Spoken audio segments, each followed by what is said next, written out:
بسم اللہ الحمدللہ والصلاۃ والسلام علی رسول اللہ وعلی آلہ وصحبہ اجمعین اما بعد فاعوذ باللہ من الشیطان الرجیم بسم اللہ الرحمن الرحیم رب اشرح لی صدری ویسر لی امری واحلل عقدۃ من لسانی یفقہوا قولی۔ السلام علیکم ورحمۃ اللہ وبرکاتہ۔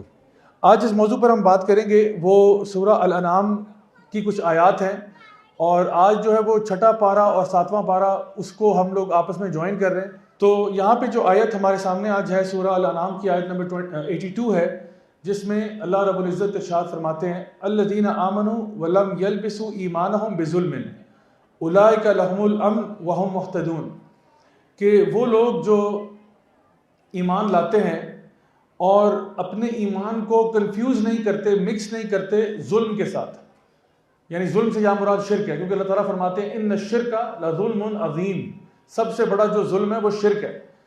اور آگے فرمایا کہ ان لوگوں کے لیے امن ہے، اور یہ لوگ ہیں جو کہ ہدایت پر ہوں گے، وہ محتدون، یہ ہدایت پر ہیں۔ تو اللہ رب العزت نے یہاں پر ان لوگوں کی بات کی ہے جو لوگ اپنے ایمان کے ساتھ شرک کی ملاوٹ نہیں کرتے۔ ایک اور جگہ پر اللہ تعالیٰ یہ بات ارشاد فرماتے ہیں قرآن مجید میں کہ اکثر لوگ جو ہیں وہ اپنے ایمان کے اندر یعنی ایمان نہیں لاتے سوائے اس کے کہ شرک بھی کرتے ہیں ساتھ۔ اب اس سے کیا مراد ہے، اس کے اوپر علماء نے کافی بات کی کہ اس میں مراد مائنر شرک یا شرک اصغر بھی ہو سکتا ہے۔ کل ہم لوگوں نے بات کی تھی میجر شرک کے بارے میں، اور جو آیات ہم نے پڑھی تھی ان میں اللہ رب العزت نے یہ بات ارشاد فرمائی تھی کہ ہر گناہ معاف ہو سکتا ہے لیکن شرک معاف نہیں ہوتا۔ تو شرک اکبر اور شرک اصغر یعنی میجر شرک اور مائنر شرک، مائنر شرک کے بارے میں کہا جاتا ہے کہ یہ کبیرہ گناہ ہے، اس میں کوئی شک کی بات نہیں ہے، لیکن یہ وہ چیز نہیں ہے جو معاف نہیں ہوگی، ہے یہ کبیرہ گناہ ہی ہے، لیکن یہ اس لیول پہ نہیں ہے جس پہ شرک اکبر ہے۔ وہ جو ہے وہ تو ناقابل معافی ہے کہ اگر انسان اس حالت میں مر جائے کہ اس شرک کے اندر انوالوڈ ہو اور اس حالت میں مر جائے تو اس کی بخشش کا کوئی چانس نہیں ہے۔ اسی طرح سے سورہ الانعام کی آیت نمبر 101 اور 102 میں اللہ رب العزت ارشاد فرماتے ہیں بدیع السماوات والارض، کہ اللہ تعالیٰ وہ ہے جس نے زمین و آسمان کو پیدا کیا، ان کو سب سے پہلے وجود میں لے کر آیا۔ اور پھر یہاں پر اللہ سبحانہ وتعالیٰ فرماتے ہیں کہ وہ کیا ہے کہ وہ ہر چیز کا پیدا کرنے والا ہے اور ہر چیز کے بارے میں جانتا ہے۔ آگے فرمایا آیت نمبر 102 میں کہ ذالکم اللہ ربکم لا الہ الا ہو خالق کل شیء فاعبدوا، یہ وہی اللہ ہے جو تمہارا رب ہے، اس کے سوا کوئی عبادت کے لائق نہیں، ہر چیز کا خالق ہے، ہر چیز کا پیدا کرنے والا ہے، اس لیے اس کی اطاعت کرو، اس کی فرما برداری کرو، اس کی عبادت کرو۔ وَهُوَ عَلَىٰ كُلِّ شَيْءٍ وَكِيلٌ، اور وہ ہر چیز پر ایک وکیل ہے، ہر چیز پر ایک گارڈین ہے، ہر چیز کا پروٹیکٹر ہے۔ تو یہ اللہ سبحانہ تعالیٰ اپنی کچھ صفات بیان کر رہے ہیں کہ اللہ تعالیٰ کی عبادت کیوں کی جائے۔ پوری زمین و آسمان کا پیدا کرنے والا وہ ہے، ہر چیز کا پیدا کرنے والا وہ ہے، اور وہ یہ حق رکھتا ہے کہ اسی کی عبادت کی جائے۔ اسی طرح سے آگے آیت نمبر 106 کے اندر بھی اللہ سبحانہ تعالیٰ یہی بات ارشاد فرماتے ہیں اتبع ما اوحی الیک من ربک، کہ اس کی اتباع کرو جو اللہ کی طرف سے آیا تمہارے پاس، لا الہ الا ہو وَأَعْرِضْ عَنِ الْمُشْرِكِينَ، اللہ کے سوا کوئی عبادت کے لائق نہیں، اور منہ پھیر لو اپنا ان لوگوں سے جو اللہ کے ساتھ شرک کرنے والے ہیں، یعنی ان سے اعراض کرو، ان سے اپنا منہ پھیر لو، ان سے پلٹ جاؤ، ان کے راستے پر نہ چلنا، وہ لوگ جو اللہ کے ساتھ شرک کرتے ہیں۔ اب یہاں پر بھی جو آج کی ہمارے پاس آیات ہیں ان کا تعلق بھی شرک کے ساتھ ہے، لیکن آج ہم جس شرک کی بات کریں گے، جیسے کہ میں نے ذکر کیا، ہم آج شرک اصغر کے بارے میں بات کریں گے، جس کے بارے میں نبی کریم صلی اللہ علیہ وسلم نے احادیث میں یہ بات بیان کی کہ ان کو اگر اس امت کے بارے میں سب سے زیادہ ڈر ہے تو وہ اس چیز کا ہے۔ تو وہ کون سی اقسام ہے، انشاءاللہ آج اس ٹاپک پہ بات کریں گے۔ سب سے پہلے ہمارے سامنے ایک حدیث ہے مسند امام احمد کی، جہاں پر نبی کریم صلی اللہ علیہ وسلم یہ بات ارشاد فرماتے ہیں کہ جو سب سے زیادہ چیز جس کے بارے میں مجھے تمہارے بارے میں خوف آتا ہے وہ کیا ہے، وہ شرک اصغر ہے، یعنی کہ الریا۔ ریا سے معنی ہے کہ آپ انسان کوئی ایسا کام کرتا ہے جہاں پر نیت اس کی اللہ کے لیے نہیں ہوتی بلکہ اپنے دکھاوے کی چیز کر رہا ہوتا ہے۔ بہت سے لوگ ایسے ہیں جو بہت بڑے بڑے اعمال کرتے ہیں، بہت بڑے بڑے کام کرتے ہیں، لیکن اس کے پیچھے جو نیت ہوتی ہے وہ یہ نہیں ہوتی کہ اللہ کی رضا مقصود ہے یا مطلوب ہے۔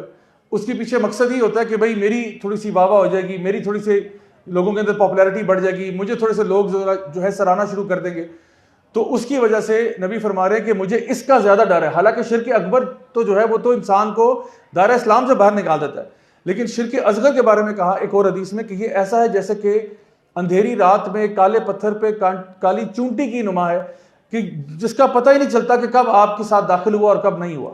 یعنی انسان کو لگ یہ رہا ہوتا ہے کہ میں تو بہت اچھے کام کر رہا ہوں، لیکن یہ اتنی خاموشی سے داخل ہوتا ہے کہ یہ ہمارے ریڈار میں نہیں آتا، یہ ڈیٹیکٹ نہیں ہوتا. اس لیے کہا یہ سب سے زیادہ ڈر اس چیز کا ہے کہ تم لوگ نیک اعمال کر رہے ہوگے لیکن تمہیں یہی نہیں پتا کہ تم یہ نیک عمل کس کے لیے کر رہے ہو.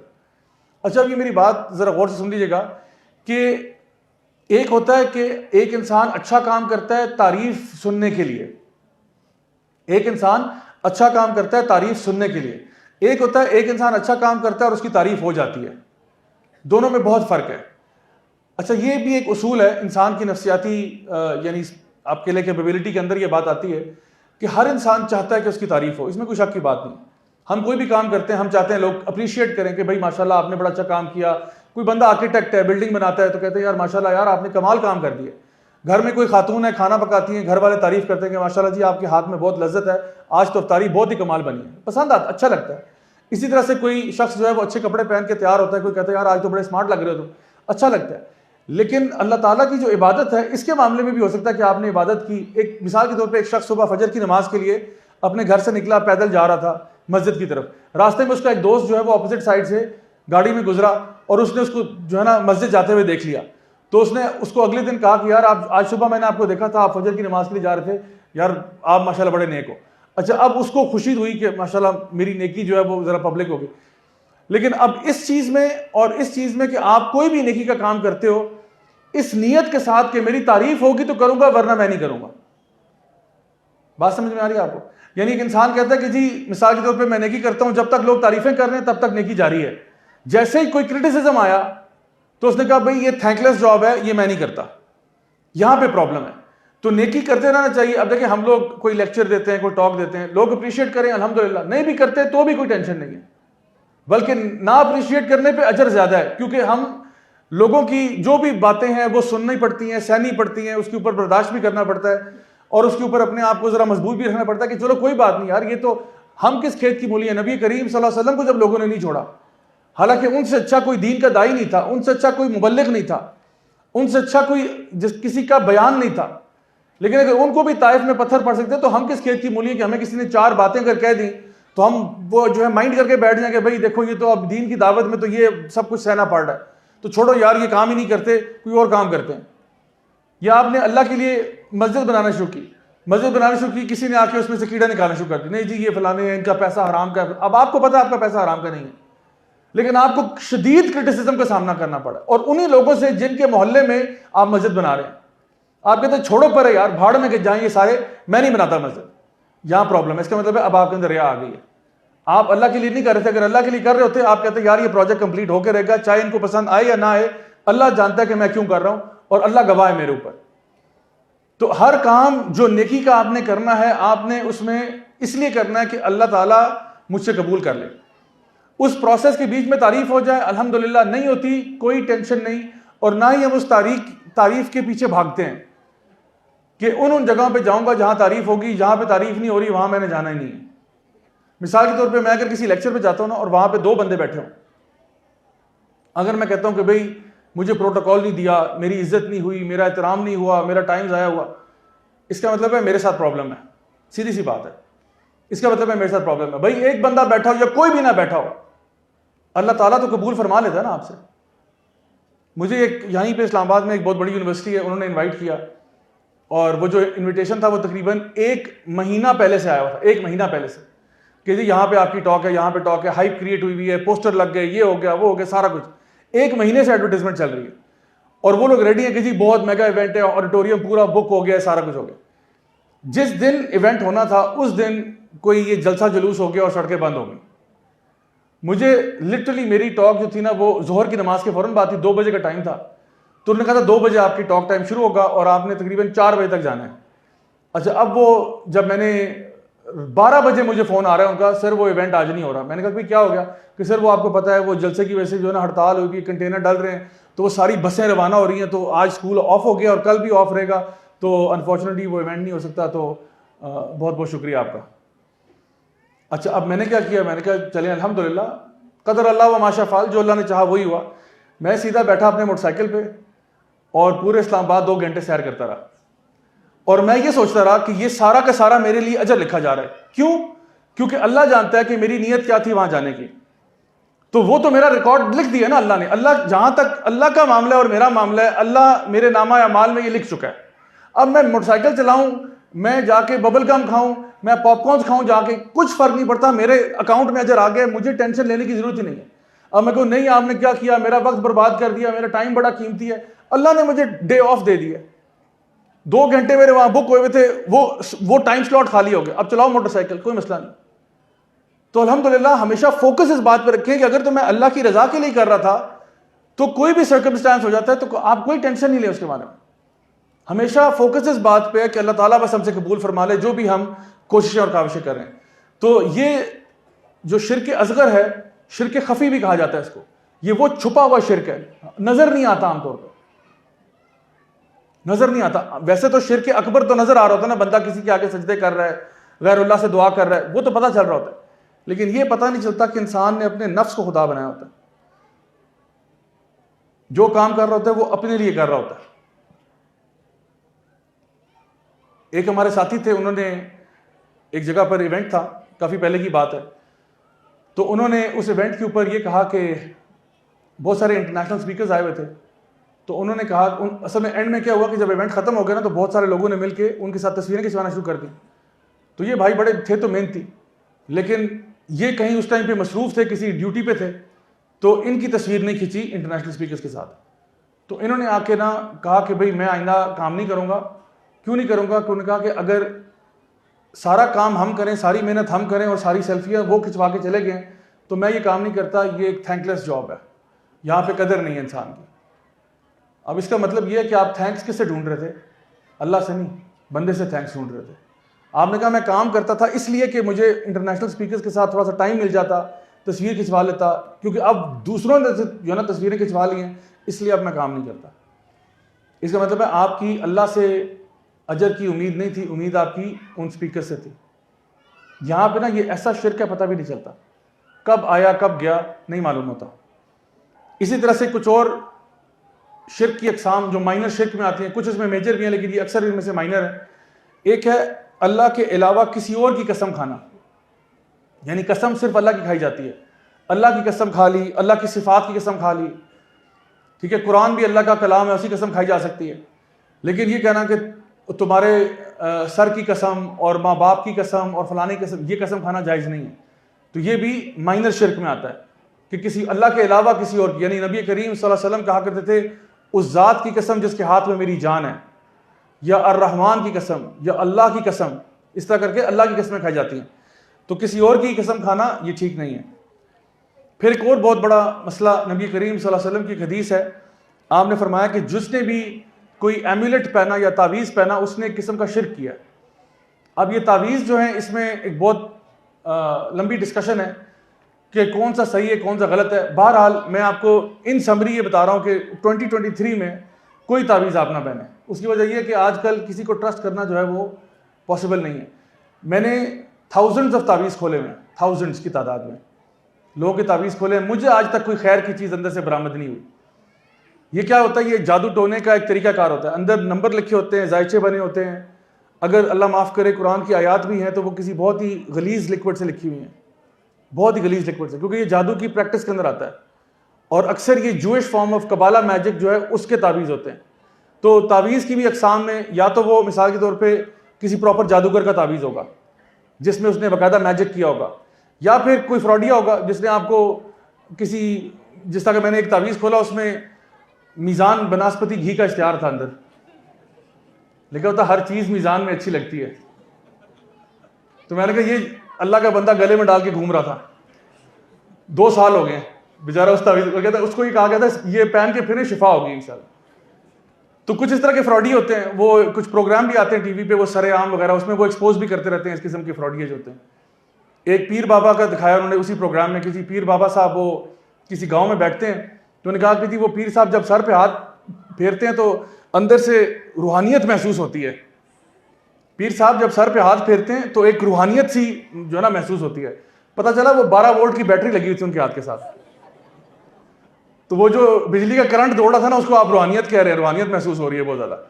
تو اس قسم کے فراڈی ہوتے ہیں. تو یہ ایک کیٹیگری ہے ان لوگوں کی جو فراڈ کرتے ہیں, اور اسی طرح کے 2 نمبر تعویذ دیتے ہیں. اب یہ کیا کرتے ہیں, 500 روپیہ لے لے گا آپ سے, 1000 روپیہ لے لے گا, یہ چھوٹی گیم کھیل رہا ہوتا ہے. 500,000 روپے میں یہ آپ کو تعویذ دے دے گا کہ یہ, اور پھر آپ کو اسپیشل انسٹرکشن دیتے ہیں کھولنا نہیں ہے تعویذ, کھولنا نہیں ہے ورنہ تعویذ آیا ہو جائے گا. پتہ نہیں کیوں نہیں کھولنا, تو میں کہتا ہوں ادھر لاؤ میں کھولتا ہوں, کھول دیتا ہوں تو اندر سے یہ نکلتا ہے.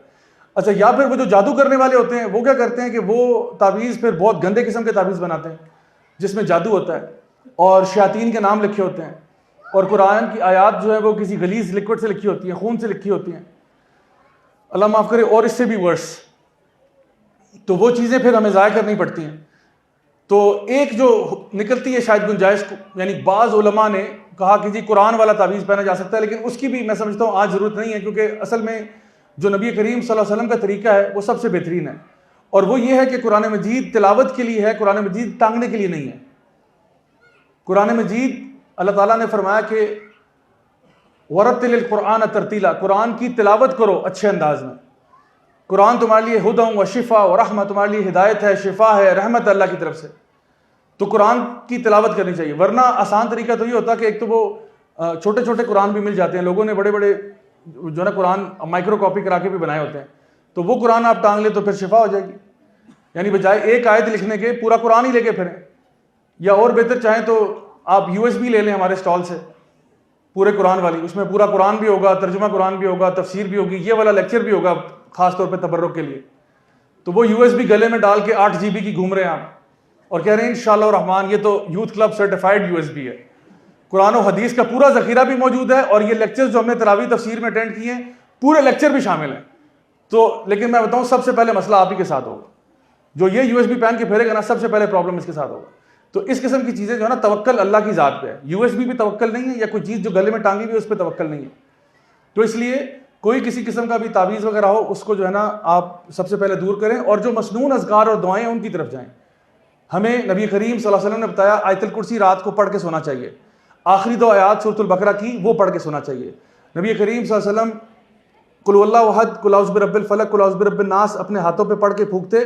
کس طرح پھونکتے؟ ایسے نہیں کر کے, نہیں ایسے کر کے, تھوکنے والا جیسے رہا لیکن مار پھونک رہے ہیں کرتے, اور پھر پورے جسم پر ہاتھ رب کرتے جہاں تک آپ کا ہاتھ پہنچتا. 3 دفعہ ایسے کرتے, پھر دوبارہ پڑھتے, پھر پورے جسم پر ہاتھ رب کرتے, پھر کرتے. تو یہ مسنون چیز ہیں, یہ وہ ہیں جو کہ نبی کریم صلی اللہ علیہ وسلم سے ثابت ہیں ہر قسم کے شر سے بچنے کے لیے. قل اعوذ برب الفلق, قل اعوذ برب الناس, قل اللہ احد, آیت الکرسی, آخری 2 آیتیں سورۃ البقرہ کی, اور اس طرح کے بے شمار اذکار ہیں. بسم اللہ الذی لا یضر مع اسمہ شیء فی الارض ولا فی السماء وهو السمیع العلیم, اعوذ بکلمات اللہ التامات من شر ما خلق, اعوذ بکلمات اللہ التامہ من کل شیطان وہامہ ومن کل عین لامہ, اور اس طرح کے بے شمار ہیں. تو حصن المسلم ایک بہت اچھی کتاب ہے جس میں جتنے بھی یہ مسنون دعائیں اذکار وغیرہ ہیں, اس کی ایپ بھی مل جاتی ہے آج کل, تو آپ اپنے فون پہ ڈاؤن لوڈ کر لیں, یا پھر آپ اس کی بک لے لیں, تقریباً ہر بک سٹور سے مل جائے گی آپ کو. تو اس میں وہ مسنون دعائیں اذکار ریفرنسز کے ساتھ دیے ہوئے ہیں. تو وہ اصل کام کرنے والے ہیں, یہ کام کرنے والے نہیں تھے جو ہم لوگوں نے اپنا لی, کیونکہ ہم لوگ کر رہے ہیں جی شارٹ کٹ. ہمیں ہر چیز میں شارٹ کٹ چاہیے, نہ میں نے دعائیں پڑھنی ہے, نہ میں نے اذکار پڑھنے ہیں, نہ میں نے طہارت میں رہنا ہے, نہ میں نے نمازیں پڑھنی ہے, میرے گلے میں کوئی چیز ٹانگ دو بس یہ ٹھیک ہے. یہ دین کا طریقہ نہیں ہے. دین کا طریقہ یہ شارٹ کٹ والا نہیں ہے. دین کا مطلب ہے آپ خود پڑھیں, خود تلاوت کریں, خود بچوں پہ پھونکیں, خود یہ سارے کام کریں, بجائے کہ آپ کہیں کہ ہم کسی اور سے کروائیں گے. ایک اور ایمولیٹ, ایک اور تعویذ جو لوگ استعمال کرتے ہیں اس کی طرف بھی نشاندہی کرتا چلوں. یہ جو آپ شاید اس وقت اسکرین پہ دیکھ رہے ہیں, یہ چیز شاید آپ نے دیکھی ہوگی. برائے مہربانی اگر آپ کے گھر میں یہ ہے تو اس کو ہتھوڑا مار کے توڑ دیں, کیونکہ یہ ایول آئی کی پروٹیکشن کے لیے نہیں ہے, یہ آپ کا اللہ تعالیٰ سے توکل ڈسٹرب کر رہا ہے. کوئی نبی کریم صلی اللہ علیہ وسلم کی ایسی حدیث نہیں ہے, کوئی صحابہ تابعین تبع تابعین میں اس چیز کا ذکر ہی کوئی نہیں ہے. تو کیا نظر بد حق ہے؟ جی بالکل حق ہے. کیا اس کو توڑنے کا طریقہ یہ ہے؟ جی نہیں, یہ طریقہ نہیں ہے نظر بد ختم کرنے کا, بلکہ یہ الٹا آپ کا توکل اللہ سے ڈسٹرب کر رہا ہے. کہ مانگنا اللہ سے تھا, آپ نے اپنے گھر میں ایک چیز ٹانگ لی کہ جی ساری کوئی سپر پاورز اس میں آ گئی ہیں, پتہ نہیں کون سی کوئی مارول کی فلم دیکھتے رہے آپ, جہاں پہ آپ کو لگا کہ سارا کچھ اس کے اندر جذب ہو جائے گا. کوئی جذب نہیں ہوگا اس میں. یہ صرف ایک کانچ کا ٹکڑا ہے, بڑے آرام سے ٹوٹ جاتا ہے. میں نے بہت توڑے ہوئے ہیں, کوئی ٹینشن نہیں انشاءاللہ, بہت ہی آرام سے ایسے پھینک کے ٹوٹ جائے گا انشاءاللہ. تو یہ توڑیں جس طرح آدم جو ہے نا ابراہیم علیہ السلام نے اپنے بت توڑے تھے نا جا کے, تو اگر آپ کے گھر میں اس قسم کے بت پڑے ہوئے نا چھوٹے چھوٹے بت, ان کو توڑیں, کیونکہ ہم نے یہ شرک نہیں کرنا, ہم نے اللہ تعالیٰ کے ساتھ کسی کو ایسوسیٹ نہیں کرنا. نظر بد سے بچنے کا طریقہ نبی کریم صلی اللہ علیہ وسلم نے جو دعا سکھائی ہے, اعوذ بکلمات اللہ التامہ من کل شیطان وہامہ ومن کل عین لامہ, یہ دعا ہے. اسی طرح فلق ناس ہے, آیت الکرسی ہے, وہ جو میں نے چیزیں بتائی ہیں, یہ چیزیں ہیں نظر بد سے بچنے کے لیے. اور نظر بد کیوں لگتی ہے؟ اس کی مین وجہ ہوتی ہے حسد، مین وجہ اس کی حسد ہے.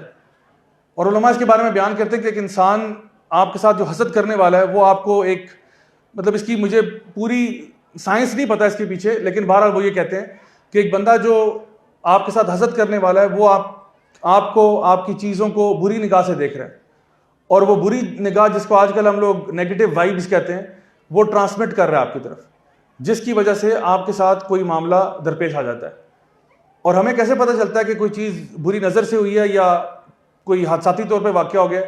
تو جو بری نظر کے ساتھ تعلق ہے وہ ان چیزوں کا ہے جہاں پہ کوئی بہت سڈنلی کوئی چیز آپ کے ساتھ ہوئی ہے. صحابہ یہ بات ارشاد فرماتے ہیں کہ ایک صحابی باقی صحابہ کے ساتھ ایک دریا کے اندر نہا رہے تھے، اور باقی کچھ صحابہ وہاں پہ کپڑے دھو رہے ہیں، کوئی کچھ کام کر رہے ہیں. تو ایک صحابی وہاں پہ نہا رہے تھے، تو آدھے وہ پانی کے اندر تھے، آدھے پانی سے باہر تھے. تو تھے بڑے ماشاءاللہ خوش عقل بھی تھے، جسم بھی ماشاءاللہ تگڑا تھا ان کا. تو ایک اور صحابی وہاں سے گزرے اور انہوں نے ان کی فزیک کو اپریشیٹ کیا. انہوں نے کہا کیا جسم ہے اس کا اور کیا اس کی سکن ہے، اور کوئی آگے بات نہیں کی، بس یہ کہا. تو وہ صحابی جو پانی میں نہا رہے تھے وہ دھڑام سے گر گئے پانی میں. باقی صحابہ نے ان کو اٹھایا، وہاں سے باہر نکالا اور نبی کریم صلی اللہ علیہ وسلم کے پاس لے گئے. تو آپ نے سب سے پہلے کہا کہ کس نے اپنے بھائی کے ساتھ یہ سلوک کیا ہے؟ تو صحابہ نے فرمایا یا رسول اللہ کسی نے کوئی سلوک نہیں کیا، یہ تو بس نہا رہے تھے اور ایک تعریف کی کسی نے اور بس. تو انہوں نے کہا ان کو بلایا جائے جس نے تعریف کی تھی. وہ جب آئے تو آپ نے کہا کہ کیوں تم اپنے بھائی کو مارنے پہ تلے ہوئے؟ تو انہوں نے کہا مطلب یا رسول اللہ میں نے کیا کیا؟ انہوں نے کہا کہ اگر تم کوئی چیز اچھی دیکھتے ہو تو تم کیوں اللہ تعالیٰ کو بیچ میں نہیں لے کے آ سکتے تھے؟ یعنی تم کہہ دیتے اللہم بارک لہو یا بارک اللہ فیکم یا ماشاء اللہ تبارک اللہ، کچھ کہہ دیتے تو اس طرح کی بات تو اس کو نظر نہ لگتی. لیکن چونکہ تم نے کچھ نہیں کہا، بس یہ کہا کیا جسم ہے، واہ واہ کیا جسم ہے، کیا اس کی سکن ہے، بس یہ کہا تم نے، تو اس کی وجہ سے اس کو نظر لگی، اور نظر ایک دم سے لگی ہے، بالکل ٹھیک ٹھاک تھے، شاش بشاش کوئی مسئلہ نہیں، ایک دم سے گر جاتے ہیں. پھر نبی نے ان صحابی سے کہا کہ جا کے آپ اپنے وضو کا پانی لے کر آئیں. وہ اپنے وضو کا پانی یعنی وضو کرنے کے بعد پانی اکٹھا کیا جہاں پہ وضو کر رہے ہیں، پانی جمع کر رہے ہیں، وہ پانی لے کر آئے. تو ان صحابی جو بے ہوش ہو چکے تھے ان کے سر کے اوپر سے وہ پانی ڈھیلا تو وہ ٹھیک ہوئے ایک دم سے. تو اب ہمیں اگر یہ معلوم نہ ہو کہ نظر کس کی لگی ہے، پہلے تو اس میں ایک بات یہ ہے کہ اگر کوئی آپ کو کسی پہ شک ہونا کہ اس کی نظر لگی ہے، تو حدیث میں آتا ہے اگر کوئی آپ سے پانی مانگتا ہے آپ کے وضو کا تو اس میں گھبرانے کی ضرورت نہیں ہے، نہ اس پہ اوپر افینڈ ہونے کی ضرورت ہے کہ تمہیں کیا لگتا ہے میں تمہیں نظریں لگا رہا ہوں، میں تمہارے سے حسد کرتا ہوں، کیونکہ حسد کے بغیر بھی نظر لگ سکتی ہے. یعنی میں نے کہا میجرلی حسد کی وجہ سے لگتی ہے، ورنہ اس کے بغیر بھی لگ سکتی ہے. تو کوئی اگر آپ کے وضو کا پانی مانگ لے تو اس میں دے دینا چاہیے.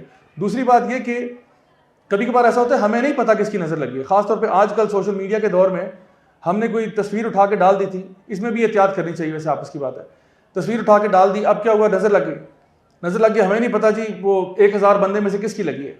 تو اس کیس میں پھر پانی جو ہے وہ دم کر کے اس کے اوپر وہ اس طرح سے اونڈھیلا جا سکتا ہے، اس کے اوپر سورۃ البقرہ کا دم کیا جا سکتا ہے، آیت الکرسی آخری 2 آیات سورۃ البقرہ کی، 4 کل وغیرہ یہ چیزیں کر کے دم کی جا سکتی ہیں تاکہ انشاءاللہ اس سے شفا ہو جائے. تو لیکن یہ جو طریقہ کار ہے نا، یہ جو ٹانگنے والا، یہ کوئی طریقہ کار نہیں ہے، یہ نظر بد کا علاج نہیں ہے. حالانکہ علاج یہ تھا اگین کہ اپنے آپ کو زیادہ سے زیادہ اللہ تعالیٰ کی حفاظت میں رکھیں مسنون دعائیں اور اذکاروں کے ساتھ. پھر ایک اور چیز جو شرک کی طرف لے کے جاتی ہے وہ جادو خود ہے، اور یہ شرک اکبر تک لے جائے گی آپ کو. کیوں؟ کیونکہ اس میں انتہا درجے کا کفر کرنا پڑتا ہے جادوگر کو جادو کرنے کے لیے.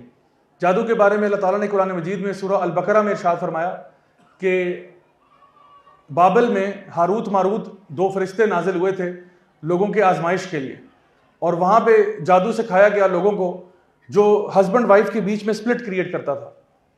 اور اس کے علاوہ بھی بہت قسم کے جادو ہوتے ہیں، اور جوش قبالہ میجک اور ووڈو میجک اور یہ سب قسم کے میجک ہوتے ہیں، اور ان کے بڑے نیگیٹو اثرات ہوتے ہیں.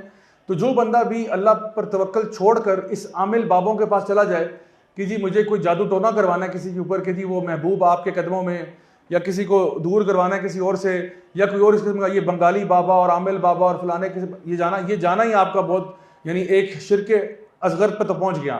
اور اگر آپ جادو کر بیٹھتے ہیں اور اس کے اندر پراپرلی انوالو ہوتے ہیں تو یہ شرک اکبر تک لے جائے گا آپ کو. ایک خاتون نے اپنی طرف سے جائز جادو کیا کیا؟ ان کی شادی ہوئی، ارینج میرج ہوئی، تو ان کے ہسبینڈ جو تھے، یہ وہ کیس ہے جو میرے پاس آیا ہوا ہے، تو ان کے ہسبینڈ جو تھے وہ ان میں اتنے کوئی زیادہ انٹرسٹڈ نہیں تھے کیونکہ وہ کام میں مصروف تھے. شادی ان کی ہو گئی، مطلب وہ یہ نہیں کہ ان سے نفرت کرتے تھے، نفرت نہیں کرتے تھے، لیکن بس کام میں مصروف زیادہ رہتے تھے. تو یہ خاتون کہتی تھی کہ بھائی میرے ہسبینڈ میرے ساتھ ٹائم گزاریں، مجھے ٹائم دیا کریں، مجھے لے کے گھوما کریں وغیرہ وغیرہ. تو وہ بندہ جو تھا وہ یہ سوچ رہا ہے کہ بھئی میں اس وقت اپنے آپ کو اسٹیبلش کر رہا ہوں, میں اپنا ذرا پہلے اپنا کریئر بنا لوں تو یہ چیزیں ہوتی رہیں گی, وہ اپنی اور فریکوینسی میں. تو اس عورت نے کیا کیا, یہ کسی بابے کے پاس چلی گئی جس نے یہ کہا تھا کہ جی محبوب آپ کے قدموں میں, تو میں اس میں آپ کی مدد کروں گا. تو وہ بندہ جو جادوگر تھا اس نے کہا کہ جی یہ ہم بڑا ہی ایک کالا علم ہوتا ہے اور اس میں آپ کو یہ لانا پڑے گا, وہ لانا پڑے گا, پیسے بھی لیے, سارا کچھ کیا. تو اس کے ہسبینڈ پہ جادو کیا, اس کے ہسبینڈ کی بنیان منگوائی, ایسا کپڑا جس پہ اس کا پسینہ لگا ہو, اس کے بال ناخن منگوائے, سارا کچھ کروا کرو. اب دیکھیں ایک عام انسان کو پتہ ہونا چاہیے کہ یہ نبوی طریقہ ہو نہیں سکتا. کوئی ایسی حدیث ایک پتہ جہاں پہ نبی نے کہا کہ جی کسی کی بنیان لے کر آؤ, یا کسی کے ناخن لے کے آؤ, یا بال لے کے آؤ. یہ تو اسٹریٹ اوے آپ کو پتہ چلا, کالی سیری لے کے آؤ, کالا بکرا لے کے آؤ ذبح کر کے. تو یہ سمپل سی بات ہے, آپ کو پتہ لگ جائے گا یہ کون سا اسلام ہے جہاں پہ یہ اس قسم کے اچھا کالا الو پتہ نہیں پکڑ کے لاؤ, تو اس اوٹ پٹانگ چیزیں. تو یو انڈرسٹینڈ کہ یہ چیز ٹھیک نہیں ہے. لیکن اس عورت نے کہا, وہ اس وقت جو تھی نا صرف ایک فوکس تھا کہ میرا ہسبینڈ مجھ سے پیار کیوں نہیں کر رہا. تو اس نے اپنے ہسبینڈ پر جادو کروایا, 1 دفعہ 2 دفعہ اور 3 دفعہ. 6 مہینے کے اندر اس کے ہسبینڈ کا انتقال ہو گیا.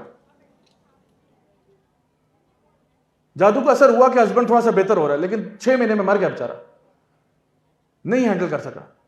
تو میں آپ کو بتاؤں یہ جادو جو ہے نا, یہ کوئی ایسی چیز نہیں ہے کہ بندہ سمجھے کہ جی اس میں مسئلوں کا حل ہے. یہ بگاڑ ہے اور کچھ بھی نہیں ہے. بگاڑ دنیا میں بھی ہے اور آخرت تو گئی آپ کی, سیدھی سیدھی گئی آخرت, کیونکہ آپ نے ایک ایسی حرام چیز کی طرف رکھا ہے. اور جو جادوگر ہے اس کی شریعت کے اندر سزا موت ہے, کہ جادوگر اگر شریعت میں پکڑا جائے تو حکومت کا فرض بنتا ہے کہ اس کو ایگزیکیوٹ کر دے. یہ اتنا بڑا گناہ ہے, کیونکہ جادوگر کو جادو کرنے کے لیے انتہا درجے کا کفر کرنا پڑتا ہے, انتہا درجے کا کفر. اور ہم جا کے اسی سے مدد لے رہے ہیں کہ تم کفر کرو ہماری مدد کرنے کے لیے. ہم کہتے ہیں جی چھوڑو پرے, ایمان سے ایمان جو بھی ہے, میرا مسئلہ حل کریں آپ. یہی چیلنج ہاروت ماروت کا تھا. ان لوگوں کو پاس جب گئے کہ جی ہمارے پاس میجک ہے, یہ تمہیں برباد کر دے گا, ان کا چھوڑو بربادی کو, ہم نے مسئلہ حل کرنا ہے. بائی ہک اور بائی کروک ہمارا مسئلہ حل کرو بس, ہمیں کوئی ٹینشن نہیں ہے کہ دین کی بے حرمتی ہو رہی ہے, جو بھی ہو رہا ہے. تو یہ بھی ایک ایسی چیز ہے جو انسان کو شرک اصغر سے اکبر تک لے جاتی ہے. اس کے علاوہ فارچون ٹیلنگ میں ایمان لانا, یہ نجومیوں کے پاس جانا, یہ جو ہاتھ دیکھنے والے, پامسٹری کرنے والے, ہاروسکوپس والے, جتنے بھی لوگ آپ کو غیب کا علم دے رہے ہیں, فیوچر کے بارے میں باتیں بتا رہے ہیں, فیوچر کوئی نہیں جانتا سوائے اللہ کی ذات کے. حتیٰ کہ نبی کریم صلی اللہ علیہ وسلم سے پوچھا گیا کہ یا رسول اللہ مت الساعہ, قیامت کب آئے گی؟ آپ نے کہا جس طرح سوال کرنے والے کو معلوم نہیں ہے, اسی طرح جس کو سوال کیا جا رہا ہے اس کو بھی معلوم نہیں ہے. یہ علم اللہ ہی جانتا ہے. تو فیوچر جو ہے نا وہ کوئی نہیں جانتا, یہ سب ڈرامے بازیاں کرتے ہیں اور صرف آپ کو بیوقوف بنانے کے لیے کرتے ہیں. میرے ماسٹرز کے پروگرام کے اندر اسلامک اسٹڈیز میں اس پہ بھی ایک پیپر تھا ہمارا کہ ہاروسکوپس کے اوپر میں نے پورا ایک ریسرچ پیپر لکھا تھا کہ ہاروسکوپس کا اوریجن کیا تھا, کہاں سے آغاز ہوا, کہاں پہ انتہا ہوئی. یہ بالکل سوڈو سائنس ہے, اس کا تعلق کسی بھی سائنٹیفک چیز سے نہیں ہے. یہ صرف یعنی آپ کہہ لیں کہ ایک سپرسٹیشس چیز ہے. It is not based in science at all. جب آپ اس کی ڈیٹیل پڑھیں گے تو آپ کو آئیڈیا ہوگا. تو یہ بالکل فضول ہے ان چیزوں کے اوپر ایمان لانا. جس طرح اس زمانے میں عربوں کے ہاں تیر کا ایک کانسیپٹ مشہور تھا. تیر کیا ہوتا تھا کہ وہ پرندے لیتے تھے اور جس طرح ایک پنجرے میں ان کو رکھا ہوا یا ان کے اوپر ایک وہ ٹوکرا سا ڈالا ہوتا تھا, تو کہتے تھے کہ جب ہم ٹوکرا اٹھائیں گے نا تو پرندے اگر رائٹ گئے تو کام کریں گے. یہ ان کا اس زمانے کا استخارہ ہوتا تھا. اگر رائٹ میں اڑے تو کریں گے, لیفٹ میں گئے نہیں کریں گے, بیچ میں اڑے تو اور پرندے لاؤ دوبارہ سے کرو کیونکہ ڈرا ہو گئے.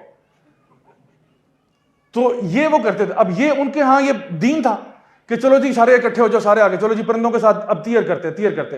کوئی فیصلہ کرنا ہے, وہ ٹوکرا اٹھایا ادھر گئے, ہاں جی اب یہ فیصلہ کرنا پڑے گا. اب یہ کیا ہے؟ یہ سب ڈرامے بازی ہے, یہ سپرسٹیشن ہے.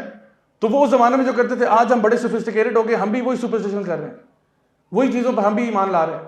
ہاروسکوپ سٹارز بتائیں گے کہ آپ کا دن اچھا ہو رہا ہے یا برا ہو رہا ہے. یعنی پورے کلاسیفیکیشن جو ہے 12 سٹارز کے اندر انہوں نے بریک اپ کر دیا. تو جتنے بھی مثال کے طور پہ جتنے بھی کیپریکونز ہیں ان کا آج برا دن گزرا ہے. ہو سکتا ہے کسی کو آج سیلری ملی ہو سکتا ہے کسی کی آج شادی ہوئی ہو سکتا ہے کسی کو آج کچھ اور ملا ہو. تو کہہ رہے ہیں جی کیپریکونز کا تو آج دن بہت ہی خراب گزرا ہے. جیمنائز کا البتہ بہت اچھا گزر رہا ہے. تو کیا ساری دنیا کو آپ نے 12 کیٹیگریز میں ڈیوائڈ کر دی, امیر غریب چھوٹا بڑا ساروں کو ایسے کہہ دیا آپ نے؟ تو یہ بالکل فضول سی بات ہے. اسی طرح سے ایول اومنز میں ایمان لانا, یہ بھی مائنر شرک ہے, شرک اصغر ہے. یہ جی کہ کالی بلی گزر گئی کچھ ہو نہ جائے, میں سیڑھی کے نیچے سے گزر گیا کچھ ہو نہ جائے, یعنی وہ ہزاروں قسم کی چیزیں ہیں. کوئی نمک گر گیا, کوئی پتہ نہیں چاول گر گئے, کیا ہو گیا, 2 مینائیں آ کے بیٹھ گئیں تو یہ پیار ہے, 3 بیٹھی تو پتہ نہیں کیا ہے. تو اس طرح کی چیزوں پر ایمان لانا نا یہ بھی کیا ہے؟ توہم پرستی ہے. آپ ان چیزوں پر بلیو کر رہے ہیں جن کی کوئی حیثیت نہیں ہے, کوئی بیسس نہیں ہے. تو جو بندہ اس قسم کی چیزوں پر بھی ایمان لاتا ہے یہ بھی شرک اصغر کر رہا ہے, اللہ سے توکل ڈسٹرب کر رہا ہے اپنا. تو ہمارا دین جو ہے نا ہمیں ان چیزوں سے لبریٹ کرتا ہے. Finally last but not least, اللہ تعالیٰ کے فیصلوں پہ ناراض ہونا یہ بھی ایک مائنر فارم آف شرک ہے. اللہ تعالیٰ کے فیصلوں پر ناراض ہونا, کوئی ہو گیا کچھ, مثال کے طور پہ کوئی نقصان ہو گیا, کوئی بھی ایسا معاملہ ہو گیا, تو to be internally dissatisfied with inevitable events. کچھ ہو گیا, اب آپ نے کہا یہ ہائے میرے ساتھ ہی کیوں ہوا, یہ میرے ساتھ کیوں ہوا, میں نے آخر کسی کا کیا بگاڑا تھا.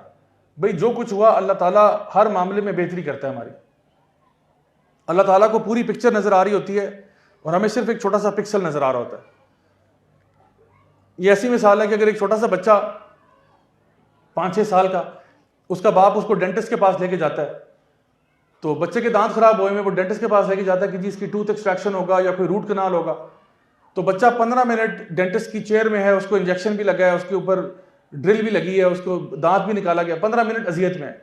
اور جب وہ اذیت میں تھا تو اس کا سائڈ پہ باپ کھڑا مسکرا رہا تھا کہ کوئی بات نہیں بیٹا, اٹس اوکے بیٹا, کوئی بات نہیں, اٹس اوکے.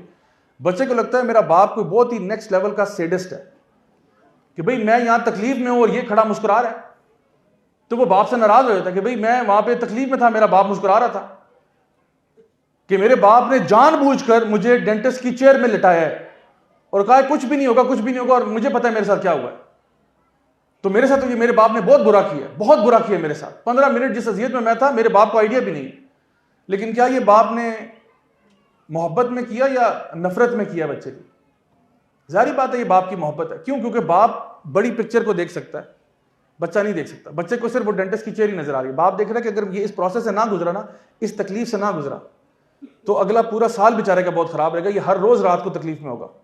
تو بہتر یہ کہ بجائے ہر روز رات کو تکلیف اور اذیت سے گزرے, یہ 15 منٹ کی پین بیٹا برداشت کر لو, آگے سارا کلیئر ہے رستہ. تو کبھی کبھار کیا ہوتا ہے کہ ہماری کوئی چاہت ہوتی ہے اور اللہ تعالیٰ ہماری اس چاہت سے ہمیں روک دیتا ہے, لیکن یقین جانیے اسی میں ہمارے لیے خیر ہوتی ہے. تو اس لیے اللہ تعالیٰ پر بھروسہ, اللہ پر توکل ہونا چاہیے کہ جو بھی میری زندگی میں ہوگا نا وہ میری بہتری کے لیے ہوگا. یہ جان لیں اللہ تعالیٰ ہمیں ہماری ماؤں سے زیادہ محبت کرتا ہے, تو کیوں اللہ برا چاہے گا ہمارے لیے؟ ہو سکتا ہے وہ عارضی طور پہ آپ کو چیز سمجھ میں نہیں آئی. جیسے ایک چھوٹا بچہ ہے 2 سال کا, وہ بار بار ہیٹر کی طرف ہاتھ بڑھاتا ہے, ہیٹر ہے نا, ہیٹر کی طرف ہاتھ بڑھاتا ہے, تو ماں سے کہتی ہے مت کرو مت کرو مت کرو. پھر ماں بھی تنگ آ جاتی ہے, زور سے ہاتھ پہ تھپڑ مارتی کہ میں نے کتنی دیر تمہیں منع کیا نہیں کرو. تو اب بچے کو تو لگی ہے, ہاتھ پہ چوٹ لگی ہے. اب وہ کہتا ہے ماما گندی ہیں, وہ کوئی بات سن نہیں رہا, کہتا ہے ماما گندی ہیں. اس کی جو نا بڑی بہن آ کے سمجھا رہی ہے, اس کو کہتا ہے نہیں ماما گندی ہیں. کیوں گندی ہے؟ کیونکہ ماما نے مجھے ہاتھ پہ مارا ہے. اب یہ ماما کی محبت ہے یا نفرت ہے؟ محبت ہی. اگر نفرت ہوتی تو کہتی بیٹا بسم اللہ کر کے ہاتھ کیوں, سر گھساؤ اپنا پورا اندر, جاؤ شاباش جاؤ, واپس نہ آنا, thank you, good riddance to bad rubbish. ٹھیک ہے, لیکن ماما نے ایسا نہیں کیا. ماما تو کہہ رہی ہے, ماما نے ہاتھ پہ تھپڑ مارا کیونکہ ماما کو پتا ہے یہ جو تکلیف تمہیں ہوئی ہے نا بیٹا, اس سے تمہاری جان بچ گئی ہے. بچے کو نظر آ رہا تھا ہیٹر ہے, بڑا پیارا لگ رہا ہے, اس کو ہاتھ لگاؤں گا پتہ نہیں کیا ہوگا, اس کو نہیں سمجھ آ رہی. ماں کو پوری پکچر پتا ہے. تو اسی طرح سے کبھی کبھار نا ہم بھی کہیں ہاتھ بڑھاتے ہیں اور اللہ تعالیٰ نا ہمیں روک دیتا ہے. ہم کہتے ہیں کہ میرے ساتھ کیا ہو گیا, یہ میرے ساتھ کیا ہوا ہے, میں نے کسی کا کیا بگاڑا تھا؟ کچھ نہیں بگاڑا آپ نے, فکر نہ کریں. لیکن اللہ نے آپ کو بہت بڑی مصیبت سے روکا ہے, کیونکہ آپ کی عقل لمیٹڈ ہے, آپ کی اور میری طاقت لمیٹڈ ہے نا. میں یہ ٹیبل اٹھا لوں گا لیکن باہر کوئی کھڑا ہوا ٹریکٹر نہیں اٹھا سکتا. میں کرسی اٹھا لیں گے, ٹیبل اٹھا لیں گے, مائکرو فون اٹھا لیں گے, ٹریکٹر نہیں اٹھا سکتے. تو طاقت کی کیا ہے؟ لمٹ ہے. طاقت ہے لیکن لمیٹڈ ہے. آئی سائٹ بھی ہے, مجھے آپ لوگ نظر آ رہے ہیں لیکن اس ہال سے باہر کیا ہے مجھے نظر نہیں آ رہا, یا اس دیوار سے پیچھے کیا ہے آپ کو نظر نہیں آ رہا. تو آئی سائٹ کی بھی لمیٹیشنز ہیں, سماعت کی بھی لمیٹیشنز ہیں. آپ کو میری آواز آ رہی ہے لیکن ساتھ والی مارکی میں کیا چل رہا ہے ہمیں نہیں پتا. تو سماعت کی بھی لمیٹیشنز ہیں. اسی طرح ہماری عقل جو ہے, ہم بہت کچھ سوچ سکتے ہیں لیکن عقل کی بھی کیا ہے؟ لمیٹیشنز ہیں. اللہ تعالیٰ العلیم بھی ہے, الحکیم بھی ہے. سب سے زیادہ علم والا اللہ ہے اور سب سے زیادہ حکیم بھی اللہ ہے, یعنی سب سے زیادہ نالجبل بھی اللہ ہے اور سب سے زیادہ انٹیلیجنٹ بھی اللہ ہی ہے. تو اللہ کے فیصلے مکمل علم پر مبنی ہوتے ہیں اور میکسیمم انٹیلیجنس والے ہوتے ہیں. میکسیمم یعنی بیسٹ فیصلے اللہ کے ہوتے ہیں جو میں اور آپ سوچ بھی نہیں سکتے. بٹ یہ تو ہم سوچ سکتے ہیں کہ اللہ کا فیصلہ نا میرے لیے بہتر ہوگا, مجھے ابھی سمجھ میں نہیں آ رہی, انشاءاللہ آ جائے گی, خدا کی قسم مجھے سمجھ میں آ جائے گی.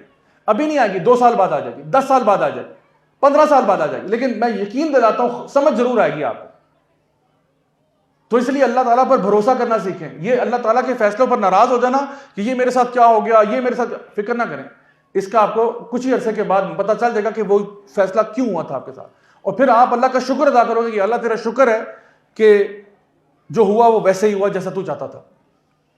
تو اس لیے یہ کچھ چیزیں آج ہم لوگوں نے ڈسکس کی ہیں کہ شرک اکبر تو ہے ہی ہے، لیکن شرک اصغر کیا ہے، بہت ساری اس کی اقسام ہیں۔ اللہ تعالیٰ سے دعا کہ اللہ تعالیٰ ہمیں ہر قسم کے شرک سے محفوظ فرمائے اور ہر طرح کی آفتوں، مصیبتوں، پریشانیوں سے دور رکھے۔ اللہ تعالیٰ ہم سب کو نیک عمل کرنے کی توفیق عطا فرمائے۔ جزاکم اللہ خیرا، والسلام علیکم ورحمۃ اللہ وبرکاتہ۔